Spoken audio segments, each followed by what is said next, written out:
Hey everyone, it's Owen from Mojang here. As you might have heard, Scrolls has just received its fourth major update. It's called Rebellion and comes with a heap of new scrolls amongst loads of other stuff. To show these off, we thought we'd face Mons off against Henrik in a showdown of two slightly crazy decks, which include all the scrolls that came with the patch. So, let's get on with it. Okay, so it's Mons for the first turn, so I'm going to pass it over to Mons. Here we go. Hi guys, Mons here, lead designer on Scrolls. We're about to play a Highlander game, which is one of every card from a given set. In this case, Rebellion. So it'll be a bit of a crazy match. This. So these are my scrolls for the first turn, and I only have one creature, the Ash Runner. So I'm figuring the safest play is to sacrifice for energy and put down the Ash Runner. So, hi guys, this is Henrik. I'm production manager for Scrolls, and I intend to do my very best to crush Mons. I seem to have gotten a few more creatures, and basically I went by not choosing the same resources as Mons. Splendid. That'll make things easier. So, I mean, at this stage of the game, I guess, because you've got such a kind of random deck, I mean, it kind of depends on your first hand which resource you end up pursuing, I guess, throughout the game. Yeah, Yes. exactly. Cool. So for my second turn, that you just saw, I just went with the one resource I had the most of in hand. Yeah. So, what are you thinking at this stage, Mons? What are you considering doing? That's Henrik's turn. Oh, sorry, Henrik. Yeah, it's my turn. I'm just focused on getting my first dude out, and I chose Order, so it will be the Righteous Partisan soon, I guess. Saving up the resources. Right. So even if the Verdant Veil that I just got is a powerful new scroll, it's a good rare card. I'm just gonna sacrifice it and go for playing the safe cards, the ordered cards that I have in hand. Just to get some stuff on the field. Yeah, they're all from the same resource, so it'll be easier to put them down on the field since it's so random which cards you get in this form. Yeah. At this point, I know I need another Order resource, but I'm still contemplating what other resources I'm gonna play. Do you think this kind of Highlander game mode is a good way to kind of trade up in scrolls, or is it a little bit too random to develop proper strategy? Well, I'd say it's more of a fun game mode that will shake things up towards as you progress in the game, as you get more experienced. Yeah. So at this point, I have a second unit in hand, and I really want to get that on the field. So I'm going to start sacrificing for energy soon. But the first thing I'm going to do is sacrifice my worst order scroll, and then put down the Warding Stone, I think. So we can see the resource counts in the bottom corners of near each of the avatars. So Henrik's got 3 order at the moment, Mons has got 3 order and 1 energy. So what are you thinking at this point, Henrik? Not much of a plan, just playing that reversal to mess with his plans. It worked. I have nothing to protect my Ash Runner now. Fortunately enough for me, you can't get to me. You're too far away. So I'm just going to play my Stifled Advance on your Partisan, making it a lot slower, attacking more early. And then I sacrificed the Growth Scroll for energy, trying to get that new dude out. Yeah. You can see the Partisan here. He's got this ability where he gets stronger if the other opponent has more units out, which is good. But after this, he gets slowed down so much. I think that it's quite interesting this stage of the game where you're kind of feeling each other out and kind of working out some good strategies. Like that 1 or 2 hits you've got on Henrik's Idol don't really mean that much at the moment. So the slowing down here meant his countdown went up to 4, and I just played Infiltrate, which brought it up to 6. So it'll take another 6 turns before that Partisan attacks. That's a long time in this game. So I'm feeling pretty safe now. Cool. Yeah. At this point, I seem to have a lot of scrolls, but no plan, nothing that I can really use. So it's just keep on building resources and hoping for more units. and waiting 6 turns until you can attack with the 1 unit you've got. Yeah, exactly. I do not, at this point, I don't expect him to survive to another attack. So finally, I can play my Tempest Runner, and it's a strong new energy scroll that gets a higher attack the more energy you leave unspent during your turn. And I think I want to play that down by his unit, since it's not about to attack in any case. So I'm moving the Ash Runner in front to protect the new unit, which is more important for me. And that's one of the new abilities, is that right? With the last card you played? That's one of the new abilities for Rebellion, isn't it? Yeah, it's the mechanic of looking at the remaining resource value is something new that Energy has in Rebellion. Absolutely. Nice. Played Nura's Needle to lock down the runner character. Try to get away. So I'm seeing that he wants to get away, and I know that my Tempest Runner cannot move up next turn unless I first move it forward. So I'm gonna move it forward 1 step to be able to chase him properly, and then I'm gonna play my Righteous Partisan. Well, I think, and then sacrifice on ground for scrolls if I haven't already sacrificed. Oh, I had. Sorry. Nice. So what's going through your head now, Henrik? I'm kind of bashing myself for the fact that I couldn't figure out that I'm not getting away with my Righteous Partisan. I can't even add 1 and 1, but I'm just continuing to run away. So you're just trying to keep that unit alive, so you haven't got an empty board, basically. Basically, yeah. Yeah. You can see the flashing spaces underneath one's units imply that they're going to attack next turn. So yeah, that's what that means.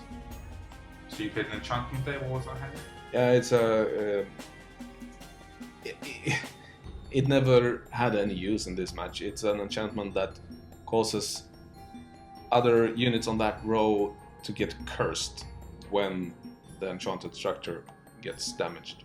So I'm sacrificing on ground for 2 new scrolls, and at this point I can choose between Hired Marksman and Hired Smuggler. Now the sane choice would be Hired Smuggler, because then that leaves 2 energy for my Tempest Runner to attack and kill his unit. But I missed this, so I played the Hired Marksman, also a strong unit, making my Tempest Reaver deal 0 damage to his partisan. So something of a newbie mistake from the lead designer of Scrolls. This is true. And it let me get away. My partisan is still alive. So I'm just thinking about how can I save him 1 more turn so he can attack with his awesome 6 attack power. Ooh. And you did it with a cheeky Baleful Witch. Yeah, exactly. Which also happened to kill my cursed Ash Runner, since Baleful Witch deals damage to cursed units. So at this point I want to get rid of Bountiful Times, get some new scrolls.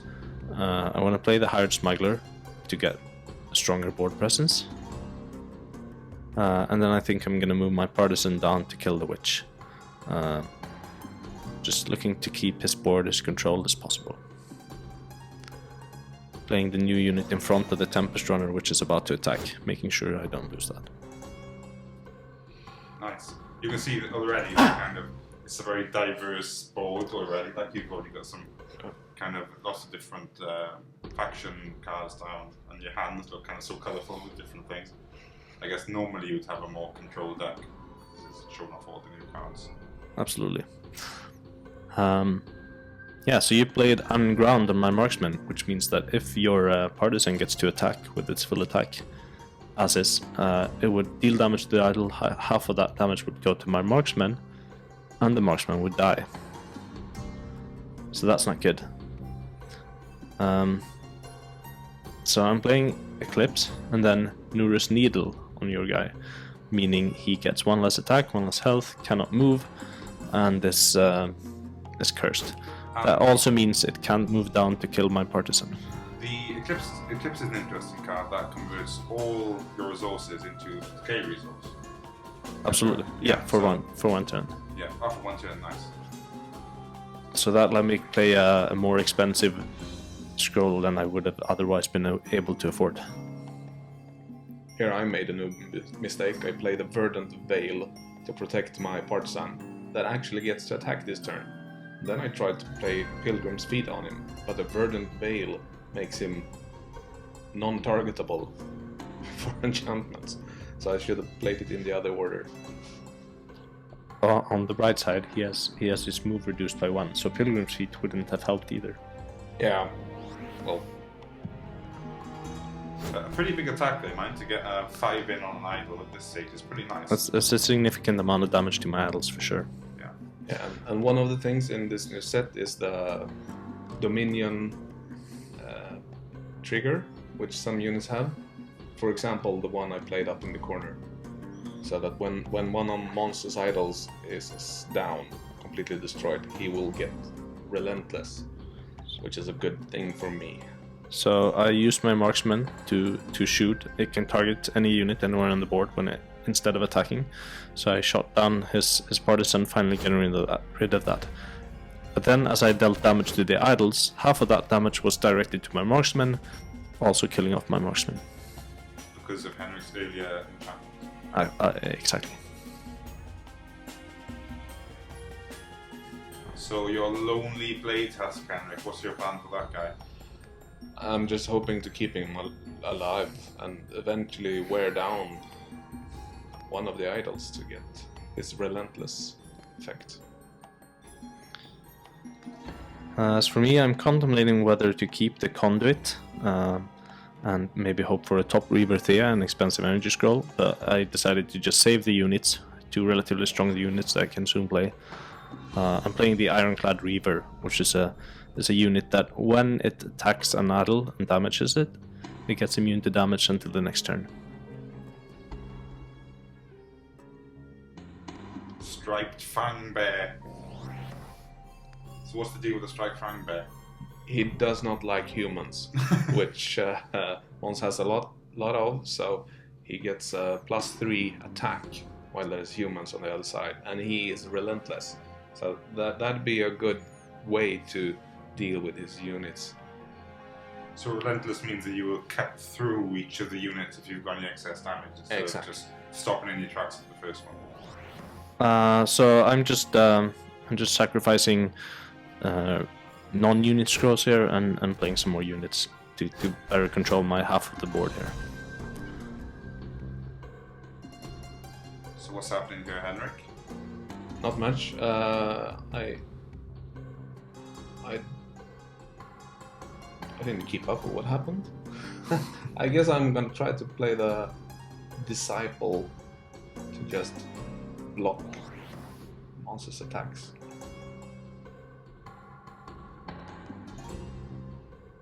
So I think even at this point you can kind of glance at the board and it looks like Mons has a kind of massive advantage, but it actually ended up being quite close, didn't it? It does. So in this case, you moved your units down to make sure my guy wouldn't go up there and hit the idol and become invulnerable, which was probably a smart move. But unfortunately for you, I drew a reversal. So this means I can flip your Fangbear and Husk around and go straight for the Husk. The Fangbear. So I'm gonna attack that unit, which is a lucky move for me. My teddy bear. And next turn you have 4 units attacking, which is quite brutal, I think. Yeah, so it's looking good for me at this point. Yeah. The Gallant Defender did lots for me there because when Mons has more units, my defender is armored. That's right. It gets 2 armor while I have more units, making it harder for me to get the units behind it. So at this point, I have a Prisoners of War in hand. That's going to draw me 3 scrolls, 1 creature of each other resource, which is excellent at this point. That gives me more options, more things that I can sacrifice. It's looking nice. Also, I'm going to draw another scroll when attacking because my hired smuggler is going to attack an idol, and when she does, I get to draw a structure scroll. With only 2 structures in the set, I know what structure is going to be. One of them I have on board. It's not going to be that. So I'm going to draw Fulmination Conduit.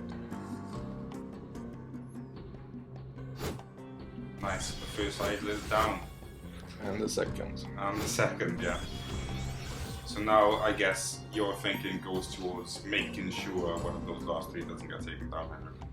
Yeah, exactly. Yeah. I know exactly where I need to protect my idols. Yeah. So here I think I did something clever. So you're playing the underdog spite, making sure your units can attack. Yeah. So the defender also gets attack, and those 2 together deal enough damage to kill the Ironclad Reaver. And my disciple, when he kills a unit, he also deals 1 damage to the idol behind it, which means I got that final point that I needed. At this point, my Husk is right. my husk is relentless, so I'm getting slightly hopeful here. That's a cool move. Yeah. So I'm gonna play my Fulmination Conduit this turn, I believe, and also probably the Wing Spear. Just making sure that if your husk attacks and tries to go for my units, either it'll kill the Wing Spear, which will have its spiky ability activated and then kill off the husk, or you're gonna attack my Replicaton. And the Replicaton has... Sorry, I actually didn't play the Wing Spear, did I? Well, A little bit confused there. Ruse, so your guys are spiky. Little- When I attack them That's now, what I did, sorry.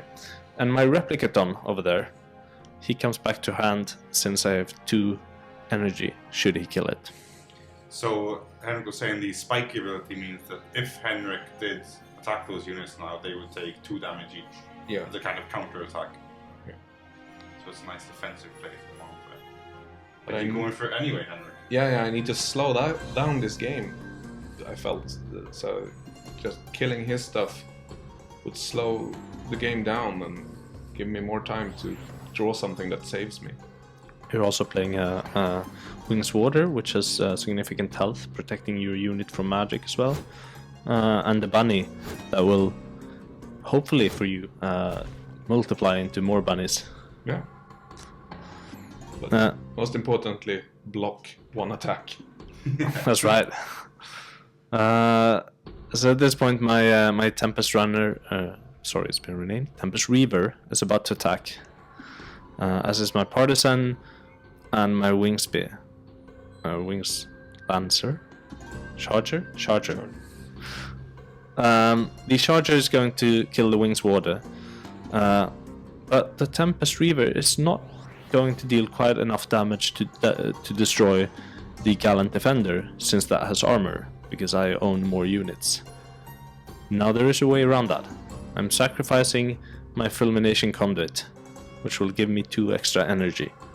And that increased the damage of the Tempest Reaver by 2, making sure it kills the Gallant Defender.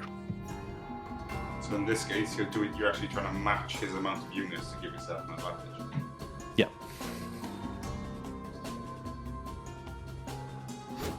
Nice. Bunny's still alive. Bunny lives. So now you've drawn the Eclipse, which is the card to give you lots of decay. Yeah. So now I have 1 card that I really want, and I drew it there. So you instantly put down Eclipse, giving you 10 decay for this turn. Which lets me play one of the champions in this set, Nuru the Flesh Seamstress. So what's the deal with the champions? You'll have 1 on the board at a time, and there's 1 for each faction, that's correct? Yeah, that's correct. And they're expensive and strong, and unless the opponent manages to deal with them, they have a tendency to end the game. Yeah. So on my turn, I'm going to move down the Wings Charger 1 step and play Blight Seed on that. Making sure that next turn, unless he kills it, which he probably won't, I'll get 2 extra decay and 2 new scrolls. Additionally, I'm playing the Replicaton just to make sure I protect my Tempest Reaver, and the Replicaton will come back to hand if he kills it, since I have saved 2 energy. Nice. This is cool actually. The moment you got Neuro out made quite a big difference to the way the game felt, I guess, to you mods. For sure. It's in a protected position as well, so I'm having a hard time getting to it. It's far from my units. So that's one of the new cards. That's the Vengeful Vator. What's the deal with him? Well, when he attacks idols, he increases your growth. But in this case, I'm just using him to block attacks and hoping that my champion will survive long enough to do her thing. Yeah. So, I was fortunate enough to draw a Reaping Mask here on the very same turn that I get 2 extra decay from Blight Seed. And that's nice. That means I can sacrifice 1 thing for decay, get 7 decay, and play the Reaping Mask. Now the Reaping Mask is a significant buff to 1 unit, as long as I control more units than my opponent. So what I want to do at this point is try and minimize his units, kill off a few, and then get the Reaping Mask out. Additionally, the mask makes me draw another creature scroll every time I kill a creature with the enchanted unit. So I'm going to draw an extra creature scroll right here. And that is Neuro doing her thing, I think, isn't it, Henrik? Yeah, she summons 2 husks, and they're buffed. They're stronger than the regular one. They've got +2 attack, and they will attack the same turn they appear, and at the end of the turn they disappear. So that's kind of her attack by proxy. And the reason they're buffed, that they're so strong, is that you have 1 of my idols down. So Neuro's Dominion ability says that the husks become stronger, or all undead, really. Right.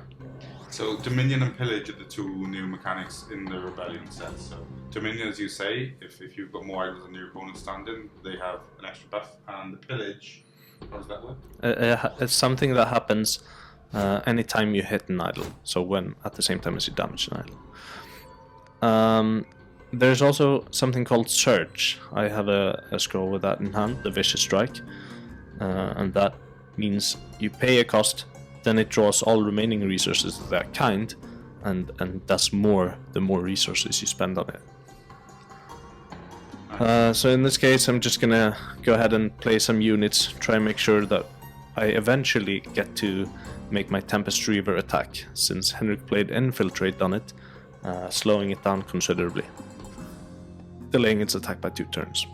So I also want to focus on getting the last order for that Wings Cleaver, which is a very strong unit as long as I have taken down at least 1 idol, and I have.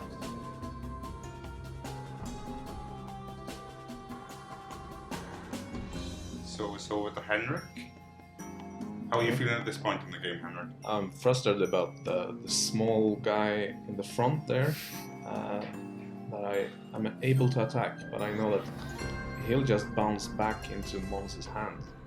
So I'm going for the Partisan there instead, even though that means the Disciple's ability is not used.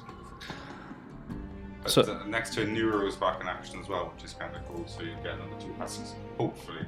Yeah, that's the game here. Just survive until Nuru has attacked enough. Yeah.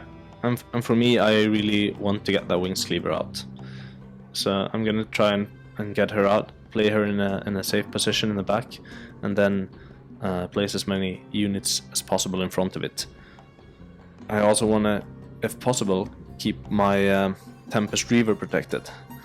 There is a good way to do that. So by playing Malevolent Gaze on his Arhart's Disciple that is not about to attack, I will reduce that unit's move for 1 until end of his turn, meaning it will be more difficult for him to place a lot of attackers on that row, which should in theory protect my Tempest Reaver. So I'm just hoping the husks are summoned far away, basically. Awesome, now I got the explanation to why I couldn't move that guy. I missed the fact that Malevolent Gaze locks him in. So I tried that a few times, moving him, but then I went for some other play. But you've got Neuro's 3rd and 4th husks of the game coming up, which is pretty cool. I'm keeping the bottom one there to destroy the second of Mons Idols to put pressure on him. Absolutely.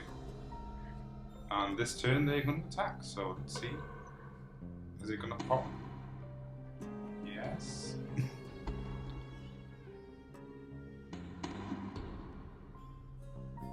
I was probably thinking here about Blight Seed or Morbid Curiosity. Which one was the right play? See, now it looks like it's swayed to your favor. You've got so many units attacking this turn. And the Morbid Curiosity there was probably a good play because it makes you draw scroll safely and without delaying your other units. And each unit is vitally important in this game. The Blight Seed slows the unit that you cast it down a bit. Right, so I'm actually at a point where I can almost finish you. I think I could have finished you if I'd played Power Trip and then a Vicious Strike on my topmost unit and then just gone for the idol. But I didn't see that while playing. So instead, I went for summoning my units and then basically just passing the turn, getting rid of your attacking unit. Yep. So at this point, I see that I'm in trouble. I give it some thought whether to make a sacrifice here, getting new scrolls. No, I played the Prisoner of War, getting a few units, and these I want to use to block. And I thought a lot about if I would use the Ancestral Pact, which lets me draw cards anytime Mons kills one of mine, or if I should play the Wetland Ranger to block my topmost idol. In the end, I tend to be a bit of a gambler in this situation, so I just hoped that he wouldn't be able to buff his Wings Cleaver up to 10. I used the play the Ancestral Pact to get me more scrolls. I just like to point out that I did some more maths and I don't think I could have killed him last turn. I would have dealt 9 damage. But at this point, the game is over. The Vicious Strike cast on the Wings Cleaver will buff its attack to 11, allowing it to take down the top idol. In one Vicious Strike. In one Vicious Strike, indeed. Yep, so it was a gamble that didn't pay off. But and that's actually quite a close game by the end, really. I mean, absolutely. The last couple of turns, so. I was only 1 or 2 attacks from the Nuru husks from being destroyed myself. Yeah. It's a fun game. So we can see some of the stats there from the match, and yeah, I guess that's it for this kind of showcase of the Rebellion set. Yeah. So we didn't see all the cards in Rebellion there, I guess, did we? No, we had to sacrifice a lot of them, so it's a sampling. Good game, Mons. Good game, thank you. Thank you. Thanks for watching, guys.